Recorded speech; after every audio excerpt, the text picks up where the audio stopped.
So, genetic mutation in fruit refers to changes in the DNA sequence that alter how a fruit grows and develops. These mutations can happen naturally, or sometimes they're actually induced by humans. The results, well, they can range from new colors and shapes to changes in taste and nutrition. DNA acts as the blueprint for all living things, including fruits. When mutations occur, they modify this blueprint in small or large ways. The outcome can, over generations, lead to new fruit varieties. Environmental factors can also trigger mutations. Radiation, chemicals, and, UV light are all known mutagens. Fruits exposed to these factors may develop some unusual genetic characteristics. Chromosomal mutations occur when larger DNA segments are altered. This might involve deletions, duplications, or rearrangements. And yeah, such changes often produce more dramatic effects in fruit appearance.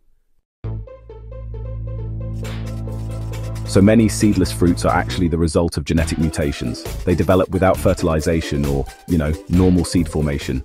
This makes them more desirable for consumers. Mutations can also, affect fruit size. Giant strawberries, oversized apples, and these unusually small grapes may all result from genetic changes. Farmers sometimes cultivate these variations for market appeal. Flavor is another trait that's influenced by mutation. Changes in sugar or acid pathways can make fruits sweeter, sourer, or even give them unique flavors. Consumers often appreciate these differences. Mutations can also improve disease resistance. Certain banana and papaya varieties developed resistance to viruses through genetic changes. This helps protect the global food supply.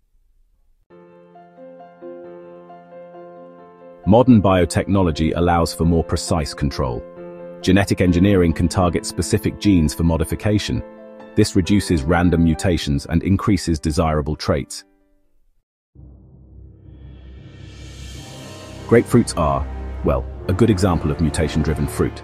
They were actually created in the 18th century as a natural hybrid mutation between sweet orange and pomelo, and today they're a major global crop. Mutations, are not limited to modern farming. Ancient farmers unknowingly selected mutated fruits that looked and tasted better. Over centuries, this really shaped the fruits we eat today.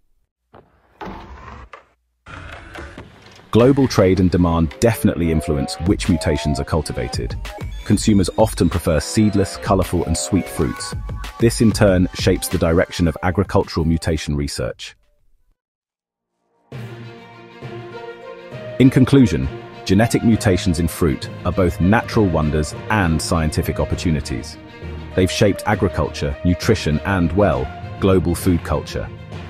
Understanding them helps us appreciate the science behind every bite of fruit we enjoy.